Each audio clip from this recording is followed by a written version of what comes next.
This is an Etzal auto foamer coffee machine, Etzal.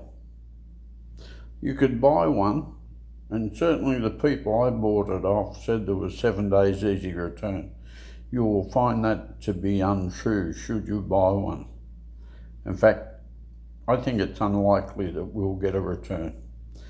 This, in the seller's own words, produces coffee at about 40 to 45 degrees or thereabouts.